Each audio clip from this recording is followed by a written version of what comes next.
Today on Your Money, Your Wealth podcast number 375, Joe and Big Al spitball on your Roth conversion, backdoor Roth, and Roth 529 and retirement planning questions.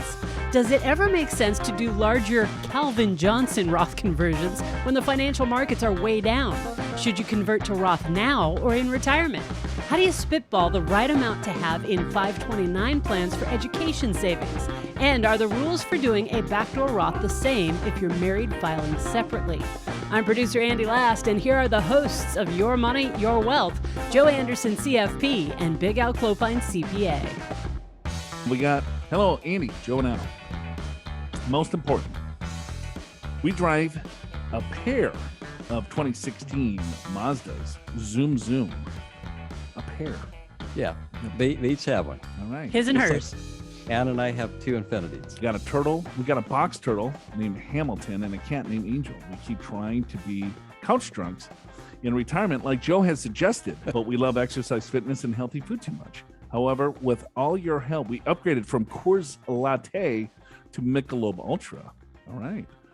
So we highly recommend Joe consider that upgrade when he becomes, well, a bit more stable. Wow. Yeah, in your later years. I'm not stable. There's less carbs. It seems a good rule of thumb to do Roth conversions when possible to the top of the marginal tax bracket you expect to be during retirement, especially when you are in low income years and with funds available to pay the tax on the conversion outside of the retirement accounts. I would like to hear your spitball analysis on when it might make sense to do even larger Roth conversions, going into even higher tax brackets in a down market. I went back through old podcasts and couldn't find any detailed discussion on this. In general, my question is, does it ever make sense to pull the trigger on larger Roth conversions in a substantially down market? If so, is there a rule of thumb? How far down in the market to then convert? How far up? The question of how much to do in Roth conversions each year to the top of which bracket seemed to be the most uncertain aspect of our detailed financial plan. Oh, yeah. Okay. Page two. Here we go. Which is understandable given changing conditions. I appreciate both Joe's shoot from the hip, gut instinct approach, as well as a CPA math from Big Al to back it up. Between tax brackets returning to pre-Tax Cuts and Jobs Act after 2025, the Congress targeting Roth account options now through 2025 is clearly a great opportunity to maximize Roth conversions. Feel free to cut this off now. Is that him? That's him. Okay. Yes, he wrote that. Then the rest of the next 2.5 pages are, if you have time for more, here's a whole thing you can spitball. Okay, well, let's start with this. Let's just start there. Feel free to cut this off now. All right, Mike, I'm going to cut it off now. So he's saying, is there a different rule of thumb if the markets are down? Yeah, well, his first premise is go ahead and do Roth conversions if you are in the same bracket or lower that you're going to be in retirement and you've got the money to pay the tax. Yes, that's kind of a no-brainer. And it's even better right now because the tax rates are lower than they will be in 2026. So it's doubly a good idea. Currently. It's doubly good. Good. Yes, doubly good. All right. And two, then two times the pleasure. 2 times the fun. You guys are the Wrigley Doublemint twins. That's correct. God, I can't believe I remember that. Yeah, me neither. So looking at this, so what he's saying is that, okay, well, the market's down. Should we do a bigger Roth conversion? Right. And I don't think that's I wouldn't, because you're converting more shares when the market's down. So it's not, do I convert into a higher tax bracket that I'm going to be in the future? You're already converting more shares of stock because those shares are worth less. Right. But it's the timing of it is the key component of it, because now it's hard to know. Right. I mean, so the market drops 20%. So do you convert then? And then it drops another 20%, but you already converted to the top of the bracket. So do you convert more? Right. I mean, sure. And at that point, maybe does it make sense? This is my gut reaction that he wants. Maybe. I mean, depends on how much money that he has in the overall retirement account. Depends on, If I convert a little bit more, let's say into the 24% tax bracket, if I'm going to the top of the 22, does it make sense maybe to convert another tranche? Yeah, maybe you would have to run the numbers because potentially you're going to be in the 25 when the Tax Cuts and Jobs Act comes back in the year 2025. Right. So, but if you're converting to the top of the 24, which is a giant tax bracket, I don't think I would go higher than that. Yeah. So I would say it this way. Remember when the market was down during the Great Recession? Sure. And people converted at that point, and we tend to recommend that you put your higher expected earn asset classes in the Roth because all that growth will be tax-free in the future. And so then people converted while the market was lower because the market had gone down. And then back in those days, we had till October 15th of the following year to determine what the account balance is. And if the account balance went up 10% or 15% or whatever in that year and a half, whatever it may be, then it was like, well, the tax you paid when you consider what you got in the Roth was actually pretty low. So to me, the CPA math is this: if you believe the market is going to go up 10% in a relatively short period of time, then you might even want to convert past the 24% bracket all the way to the 32, because that 8% additional tax, it's going to be recovered when the market recovers. The problem is it's impossible to market time. Absolutely impossible to figure that out. So before, what we would do, the best strategy is that you had the ability to recharacterize. Right. So we had some Roth conversions. We would do like 10 different Roth conversions. One was in small cap, one was in international, one was in bonds, one was in emerging markets, right? And then you would just let them all run. And then you would wait until October the following year. And then you would look at what had the highest balance and you would keep those and you would recharacterize everything back into the retirement account. Right.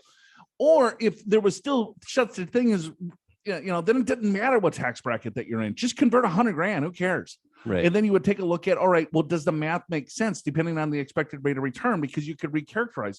You can't recharacterize anymore. So that makes that whole strategy impossible. It's tricky. So it still could work out, right? You convert, but then just know that you're stuck with whatever that you convert and you're going to pay the tax, and hopefully long term that the Roth is going to produce for you. And markets do tend to recover. You just don't know how quickly and when, right? So that's the risk that you're taking. But the theoretical mathematical answer is yes. I mean, you would rather convert while the markets are down because you're putting less money into the Roth because the markets are lower and hopefully it grows that much quicker. So a couple of different rules of different thoughts here or different strategies. There's a barbell Roth conversion strategy that, hey, you wait, you take a look, and if there's volatility in the market, and let's say your conversion number is $40,000. So maybe you convert $10,000 or $20,000. So you still have a reserve of another 20. So if the market dips again, then you'll get to your $40,000 later. Some people will do a conversion right in the beginning of the year because it's better to do a conversion in the beginning of the year, especially if the market goes up, because then all of the growth for that year is in the Roth IRA. Sure. Some people wait until the end of the year. Well, if you wait till the end of the year and you have a good market year, well, that's not a really great strategy because you missed all of that growth. It's sitting in your IRA versus your Roth IRA. You might want to do it monthly, right? Hey, you want to convert $100,000 to $10,000 a month. There's all sorts of different, crazy things that you can do, to maximize the effectiveness of conversions. But what Mike is asking us is market timing, which we don't have a crystal ball.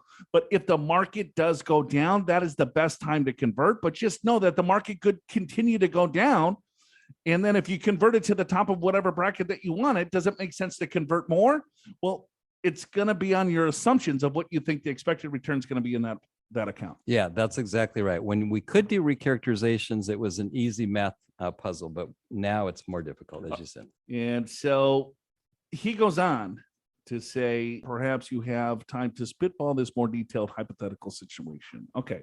So assume an early retired married couple with circumstances similar to above can happily spend $150,000 per year while itemizing above $30,000 a year. And so that puts them towards the upper end of the 22% tax bracket. They have accomplished many years of Calvin Johnson Roth conversions as well as plain vanilla Roth conversions. They also have enough conservative brokerage funds as well as rule of 55 401k funds to get them to 59.5 late in 2025, allowing them to continue doing Roth conversions through 2025. Fortunate timing for them, given the current tax laws, huh? Also, in total, they have $1 million in Roth, $3 million in tax deferred, and $500,000 in taxable. Let's say why does he just tell me what the hell you got? Well, let's just say they have this, and let's Right. just say they have this. Right. And Mike And, is and just assume that we got to this. So annoying. it gets very specific. It's just tell me what you got. I mean, people want to know. It's like, we don't know who you are, so it's all right. So say, I have six, let's just assume. Let's say they have $600,000, and he's talking to himself like in third person here. Yep, he is. It's so annoying. That's like one of my Joe's biggest pet peeves. So here's a better way to do it. Just change your name. If your name's Mike, then call yourself Fred. Yeah. Right. Or Whatever. Johnny. Yep. Okay. All right. So $600,000 left on a 30-year fixed mortgage at $2.75 million in home equity. They are empty nesters with 5 kiddos, all on their own and self-sufficient. Hallelujah. Their pensions and Social Security will eventually cover about half of their income needs, but even without those funds, fixed income funds, their retirement savings could be enough to cover all their spending, given a 4% rule. So they plan on delaying taking Social Security as long as possible. All that together with their more conservative IRAs, 403Bs, they forecast that they may never touch the Roth funds, but they will still want to optimize conversions to provide tax management control, particularly if one of them were to pass away early in retirement or to otherwise maximize passing down their kiddos with minimal taxes, or to buy a Ferrari in 2026. They should be able to convert enough or more so as to avoid excess RMDs. But Congress keeps leaning toward making the RMD rules a bit less ominous. Ominous. I knew I was going to get a word. They're currently targeting to Roth convert another 600 funds between 2023 and the end of 2025 to the top of the 24% tax bracket, figuring that 22% will go to 25 after 2025. And probably only get worse downstream on that. Those targeted funds are invested fairly aggressively in stocks in the Roth converted IRA, which permits in-kind instant conversions. So then please consider spitballing this more specific example of my general question. Let's say they have already Roth converted early in 2022 to the top of the 24% tax bracket. And then a stock in their Roth converted then the market drops 30%. Given their long range horizon or Roth funds is 30 years or possibly never, does it make sense to in-kind convert those equities beyond the top of the 24% tax bracket to the top of the 32? Would that make sense? Hypothetically, of course. All of that for that. You did a great job reading it there, except for that one word. And then he did point out that Calvin Johnson's nickname, which I'm showing on screen now, is Megatron. So that's why he said the Calvin Johnson Roth. Yeah. Got it. I don't think he's got enough money to convert to the 32. Well, hypothetically, or the people that he's talking about. well, He's got $1 million in a retirement account. You're going to convert to the 32? I would not convert to the 32 because the RMDs are not going to kill you that bad. You're already retiring, and he's taking a 55 distribution. So that means he's taking money out of 401k at age 55 to live off of. So they got $600,000 in Roth and $1 million in retirement accounts, if I follow that correctly. no, they've got $1 million in Roth. Or and three- $3 million in tax deferred. 3 million. $500,000 taxable. Got it. And he's 55. Yeah, he's between 55 and 59. I would convert to the top 22. I don't think because you still have room there. The 24 is giant. Yeah. $3 million. Here's what this guy, Mike or Megatron or Calvin Johnson, look at what your RMDs are going to be and figure out what tax bracket that is. And then go back to the present value of that and convert out to make sure that you don't get into that tax bracket. I mean, it's simple as that. Yeah, it is. But let's just, so $3 million could be $6 million or more at RMD age, But right? he's already converting to the 22 and he's got plenty I of. understand. So without any conversions, right? So that would be 240,000. Then you'd have to do a time value of what the tax brackets are going to be. Sure. So it's a little trickier, but I think I would say 22. Personally, I would say even 24 would be reasonable. Converting an individual stock to me is tricky because now you're banking everything on that stock rather than the market as a whole. That stock may kill it and that stock may Blow up, not. yeah. And you may end up paying taxes and never get that recovered.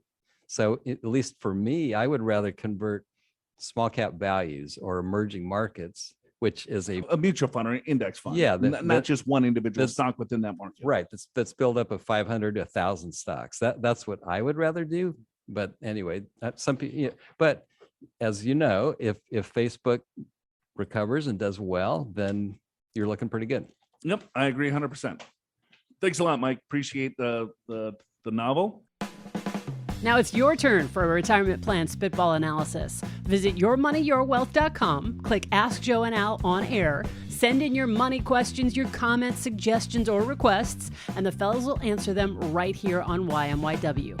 And try and keep it novella length if possible, rather than full novel. And hey, if you want to see your money questions answered, make sure you're subscribed to the Your Money, Your Wealth YouTube channel. We post video of the fellas answering podcast questions daily. You can watch the YMYW TV show too, now in its 8th season. The latest episode is on how to avoid playing retirement lotto, from crypto to ETFs in volatile markets. Click the link in the description of today's episode in your favorite podcast app, then just click the link to follow us on YouTube. Hello, Joe and Al. I've been listening to your show for quite some time, more than 2 years. Wow. We've been on there for 15, 16, but that's good. That's better than one. That's better than a couple episodes. Right. I appreciate you both very much for bringing all this great information. I'm worried that I don't save enough for retirement. It is long. All right. Thanks for the warning. Okay. All right. Here we go. We'll bust this out. I'm 40 years old, married with 2 kids, 7 and 15. My income is 120. My spouse is 100. I started my career late in my 30s. My goal is to have enough money in my 529 plan and retirement fund. Right now, I currently have a Roth 401k of 30,000, a traditional 401k of 80,000, a Roth 457 plan of 16,000, and a traditional 457 plan of 51,000. I put $17,000 to both Roth 401k and Roth 457 at this 2022 and planning to do it until retirement at age 60. Actually, that's Again, 1,700, 1708. Yep. 1,708. Yeah. Right. not 17,000. Sorry. It would make a difference in the plan. It would. Although that's a key assumption. It was very specific. $1,708. Yes. It's not $7. It rounds to 8. So we're going with that. Oh boy. Okay. I can retire at 57 per contract. Pension plan 10% dedicated from my check and matching 20% from my employer. So I put in $1,200. My employer puts in $2,200. My spouse also has a pension plan similar to me. We will have $89,000 annually when I retire until he died. Did he die? No, when he dies, Until he died. Okay. So it's dies. I will have a fluctuate 3% annual income adjustment during my retirement, around $100,000 annual until I die. We have 529 plans for our kids. So they got about $30,000, putting in about $500 a month into those. I'm still undecided if I should increase the contribution to our 529 plans, the leftover money to buy ETFs or I bonds, or put it in an UTMA account. My spouse put into his 401k $1,000 a month and $500 into the Roth. His current combined 457 401k is 100. He's 46 years old, and he will work for his job for another 19 years. He can retire at 50 years per his contract. He wants to retire at that age. I want him to work until 60. Well, of course you do. He might get his way. We just started to invest in our 401k and 457 5 years ago when I started my career as a nurse. Okay. I'm not sure. Should I roll this 401a because I will not earn the vested money if I roll over my contributed portion into 401k with the new employer? Okay, I'm not sure what that means. My brokerage account is $135,000. We plan to create a brokerage account for my husband to start investing as well. My emergency fund is $70,000. We both have life insurance and estate planning. My mortgage is $2,700, and rental property paid by itself to the lender at $2,000 a month for me. I just refinanced last year for both properties for 15 years at 1.75%. Okay.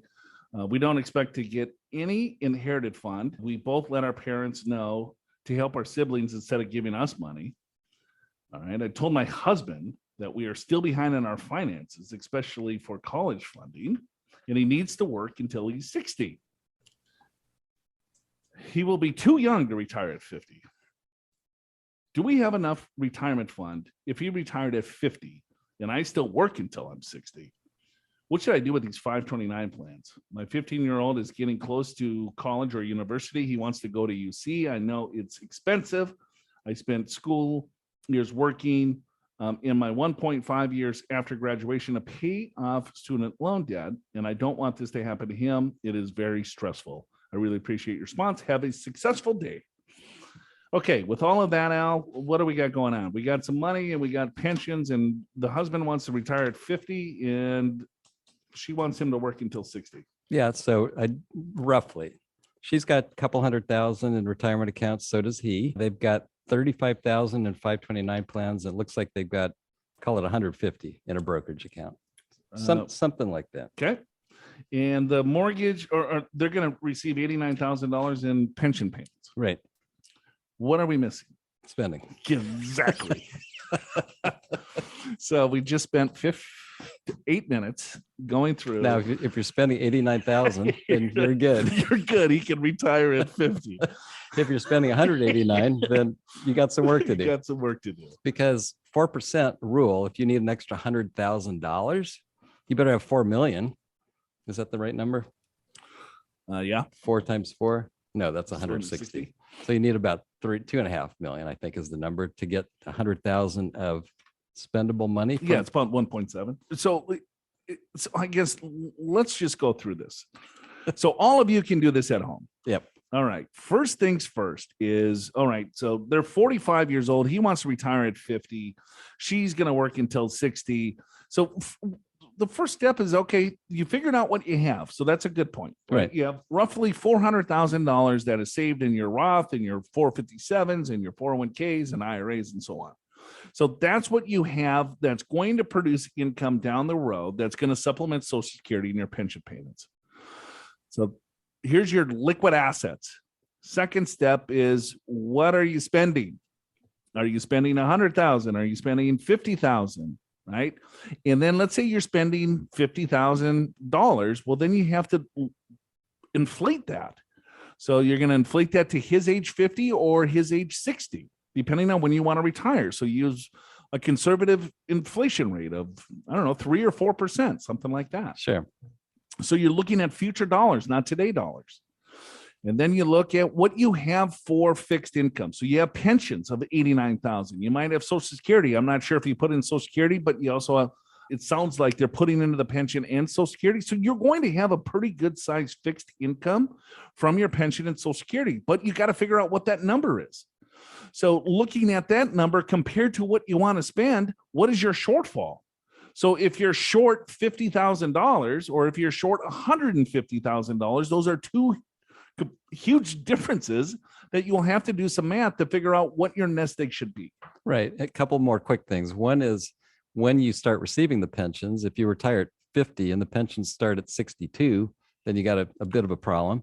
Secondly, I think in many cases, it behooves both husband and wife to work while the kids go through college because that's expensive. Yeah, you can cash flow it then. You can cash flow it. So if your 529 plan is not enough to cover the UC tuition, all right, well, then you can still cash flow it with your incomes, but you might stop saving for retirement, but that's okay because you have pensions and Social Security that's going to compensate for the lack of, savings that you're doing to bridge the gap for education. So you need to map some stuff out here really to help understand, but I think you're on the right track.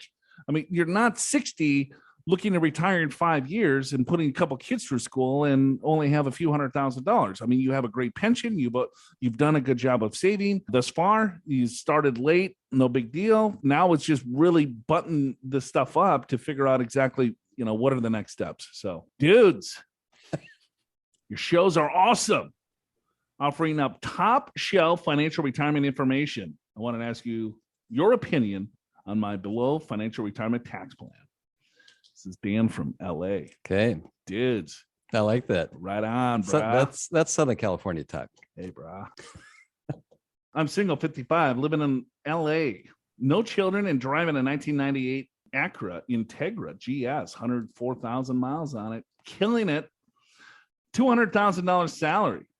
While working, my expenses averaged $32,000 annually the last 5 years. If I stop working, my retiree healthcare would cost me about $1,000 a month. 401k pre-tax at current employer is 1.2 million, 800 invested in index funds, 450 in stable value.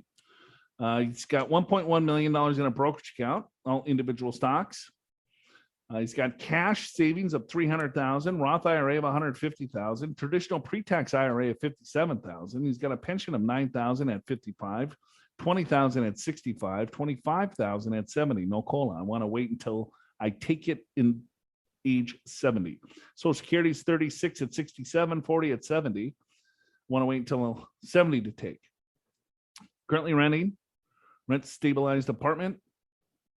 Maintaining an umbrella insurance policy of $3 million to protect myself. I don't need to leave much money behind when I pass. I do have beneficiaries on my accounts, and I have a will. Longevity. Took a test online, and it concluded that I will live to 90. Well, that's all. That's all you got to do. I did that too once a few years ago. I think I'm going to live to 92. I'm just going to take a test online. Boom. And then, My grandmother lived to 106. In 6 months, other grandparents went in their earlies to mid 70s. Mom passed at 85, her sister at 86, remaining sister alive at 85 in good shape. My father passed at 78. No long-term life insurance policy. Rolling the dice. I won't need it. I recently changed my 401k pre-tax contributions to Roth. I will contribute $20,500 plus to catch up this year, contributing $20,000 to my after-tax accounts to convert to Roth in 2022 once it's safe that the government won't make me unwind. Current tax bracket, 45%. I didn't know there was a 45% tax bracket. That's federal and state of California, I believe. I did an analysis, and it shows the Roth comes out ahead by under 10K. I wonder what analysis he did. You got this spreadsheet up. He did an analysis after he asked the computer when he was going to die. He just went on a little calculator. There you go. Why not convert while working? Thinking about $80,000 a year. Psychologically feels easier to do conversions while working, gives more time to accumulate while I still have a paycheck if I retire in the next 3 years, and it puts me in the 25% tax bracket or 25-28 tax bracket when the tax laws revert back to 2017 rates. What do you think? Convert $80,000 while working, spend down the cash, or wait until I retire to start converting? Tax plan. Do you think this is a good tax plan? Convert 401k to Roth IRA before 62 if possible. No stealth taxes. IRMA he knows IRMA. And minimize the tax on Social Security. Sell off brokerage stocks and reinvest in ETFs, S&P 500 total markets to capitalize cap gains or dividends. Only income to report would be pension and Social Security unless I sell my investments, but at least I can control my income. I'll need at least $32,000 plus $13,000 retiree healthcare plus $20,000 cushion just in case. So $65,000 annually. That is before 70. So right now he's getting about $45,000 in dividends from his brokerage account. He's going to gradually sell those off and reinvest in a Roth IRA. At 70, add pension and Social Security. Okay. Whatever advice you can give is very, very appreciated. Thanks. P.S. Let me know what podcast I should go for the response. Okay. What's his pension? Pension is $10,000. So he's going to take it at 70. So that's 25,000. And then his Social Security is going to be 40,000 at 70. And he's 55 and he's going to retire when? Sort of lost track of that. Yeah, me too. But I will say, so he'll have $3 million within, I don't know, a couple of years. So let's use that figure for liquid assets, and $3 million if you're retiring. Let's see, you're 55 now. Let's just say he retires today. Can I retire today? Yeah. He's got to bridge the gap from 55 until 70. Sure. So that's 15 years. So assuming he's got $3 million and he wants to spend 65,000 with the cushion of 20, or no, 65 is with the cushion. That's with the cushion. So you take 65,000, you divide it into 3 million, right? And that number is 2 point something. 2.1, 2.1. Yeah. So that's a good distribution rate, I would say, at that age. right? So then you got to pay a little bit of tax on that. So, and you could create the income at 55 and be pretty much in the 0% tax bracket because you have a brokerage account, you have some cash, Right. right? But what he's doing is he's got these dividends that are kicking out of $45,000, right? Sure. So unless he could do that, but there's probably a better tax efficient way to create income. Maybe that's been a great play for him to accumulate wealth. But if the dividends are coming out, though, you can't hide those on your tax returns, right? We like to create a synthetic dividend, for lack of a better word, is that I'm going to sell a share when I need the income versus having the shares, or the dividend distributed out to me, because then I'm stuck with that tax bill. It's going to hurt your conversion strategy, because if I could keep the income to a bare minimum from a taxable standpoint on the return, I could do a lot larger conversion on my retirement dollars. I get why he wants to do the conversions while working, because he's got cash. He doesn't spend a lot of money. And he's like, well, it feels better to me because I have a paycheck that I can, pay the tax on doing the conversions. So I guess his main question is, A, yeah, he could retire tomorrow if he wants to.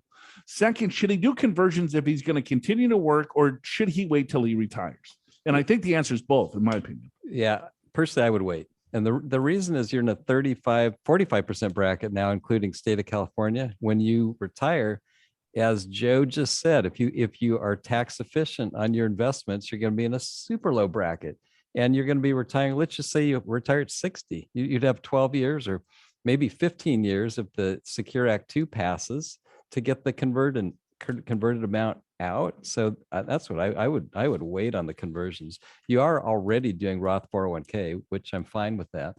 But I personally wouldn't do any more conversions right now. I'd wait till I retired, because you got money in a brokerage account to pay the tax over $1 million. Yeah. No. He's got $200,000 of income plus another 45, so 250 of income. I don't know where he gets the top of the. Well, it's single. He's single. That's no, I understand.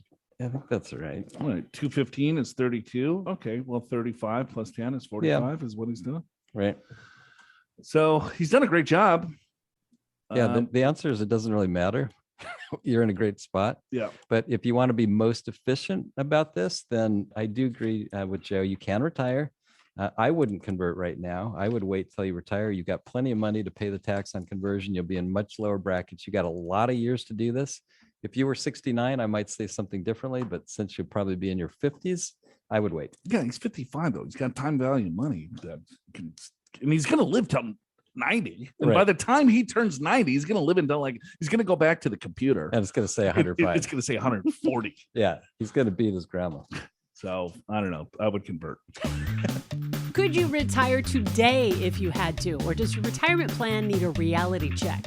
Whether you're squarely in your working years, nearing retirement, or already retired, download the Retirement Reality Checklist from the podcast show notes and learn the strategies that'll help ensure you're meeting your retirement saving and investment goals. Click the link in the description of today's episode in your favorite podcast app to go to the show notes, read the transcript of today's episode, download that Retirement Reality Checklist, and share YMYW to spread the fun and the knowledge. Don't forget to click Ask Joe and Big Al on air there in the podcast show notes as well to send in your money questions via email or as a voice message like Jim did. You guys have the best podcast of all. I drive a 2017 Toyota Tacoma, and my beverage of choice is a good bourbon. On to the business. My husband and I filed taxes separately due to student loan repayments. As a result, we cannot start a Roth IRA. So the question is, if your IRS filing status is married filing separately, do the same rule applies to the backdoor Roth contributions? Thanks for educating and entertaining. And thanks for your spitball. Jim. All right. Jim? Best podcast of all, Alan. That was very nice. It Notice warms my. Jim didn't actually say YMYW, so he might have sent this to everybody. Good point. Good point. Just a blanket voicemail to every single financial podcast out there. Right. All right. So he wants to do a backdoor. So married filing separately, the Roth conversion rules and contribution rules are a little bit different than single and married. But can he do the backdoor? Yeah. So maybe we should explain right off the bat. So when you're married, the Roth contribution limits start phasing out at $204,000 of, gosh, now I can't remember. Is that adjusted gross income or taxable? I think it's adjusted. That's the growth. That's what I thought. Okay, 204,000 to 214. Are you in Hawaii? Yes, I am. Can you? Yeah. Can you tell? You got a Mai Tai going there, brother? I already had two. Yeah, single, the phase out starts at 129,000. And for married filing separate, the phase out starts at 0 and completely phases out at $10,000. So most people married filing separate cannot do a Roth contribution, at least in the normal way. But then the question is backdoor Roth, right? Backdoor Roth is when you make an IRA contribution, generally non-deductible. It could be deductible, but generally non-deductible. And then after that, you go ahead and convert that amount and you don't pay tax because you didn't get a tax deduction. Those same rules apply to a married filing separate. It's just that you have to do it at 10,000 of income or instead of like 214,000 of income. What are you saying?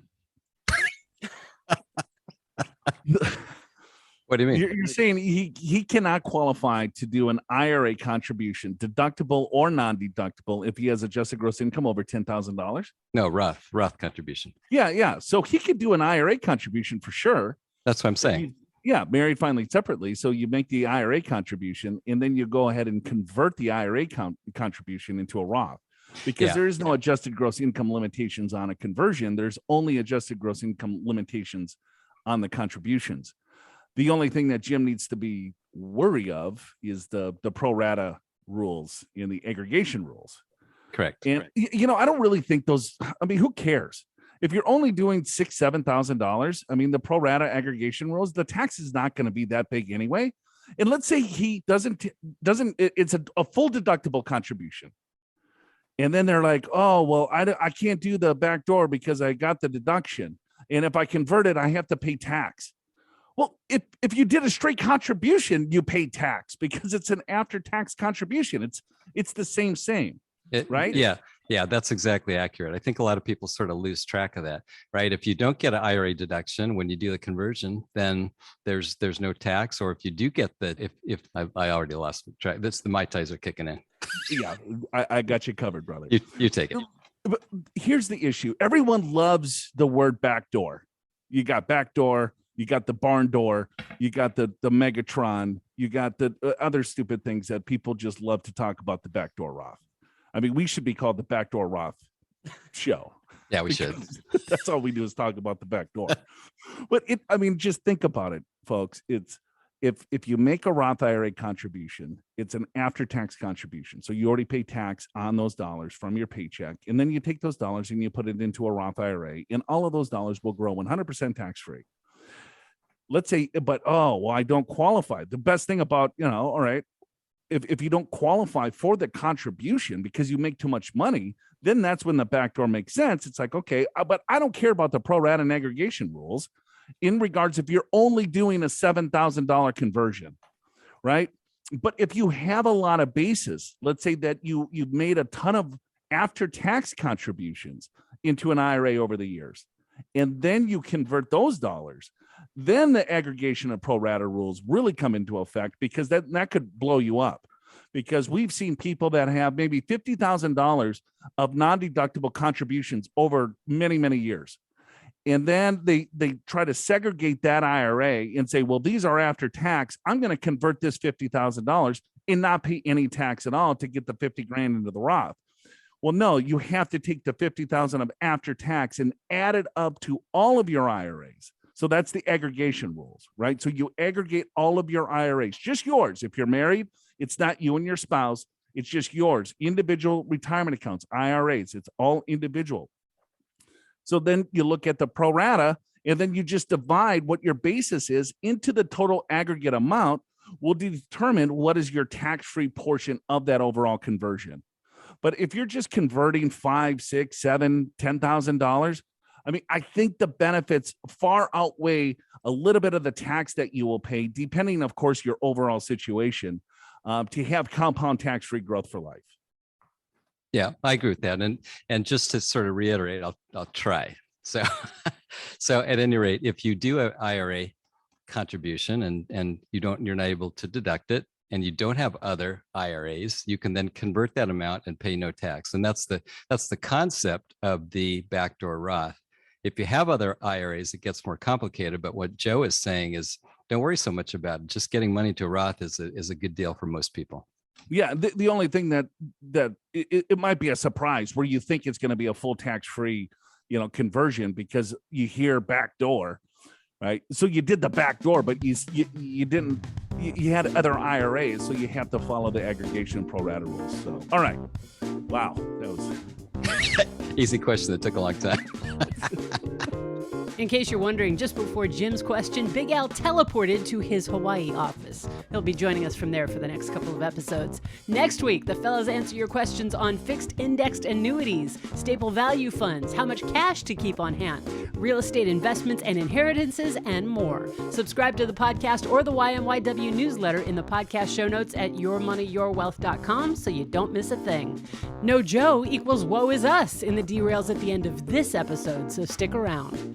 Your Money, Your Wealth is presented by Pure Financial Advisors. Click the Get an Assessment button in the podcast show notes at yourmoneyyourwealth.com or call 888-994-6257 and schedule a free financial assessment at a date and time convenient for you, no matter where you are in the country. Chances are one of the experienced financial professionals at Pure Financial Advisors will be able to identify strategies to help you create a more successful retirement. Pure Financial Advisors is a registered investment advisor. This show does not intend to provide personalized investment advice through this broadcast and does not represent that the securities or services discussed are suitable for any investor. Investors are advised not to rely on any information contained in the broadcast in the process of making a full and informed investment decision. No Joe equals woe is us. Okay, this is one. No Joe equals woe is us. More Andy is always a good thing, but we miss Joe, and Al seems sad without his buddy. Big Al, were you sad without me, buddy? Apparently, yeah. I wasn't as happy as I normally am. Got it. It's time for Jovial Joe to wrap up his honeymoon at Sandals, or Joe's more blue-collar favorite, thongs. On behalf of the real imitation ninja and other haters, we all want me Joe back. Oh, thank you, Juan. Wow. Made me happy. Big Juan. Yeah, I'm back, Juan. I'm gonna kick some ass. Yeah, I think I'm guessing, Joe, when you were gone, we had Kyle on, but I was host, so I was more stressed. So I think I was trying.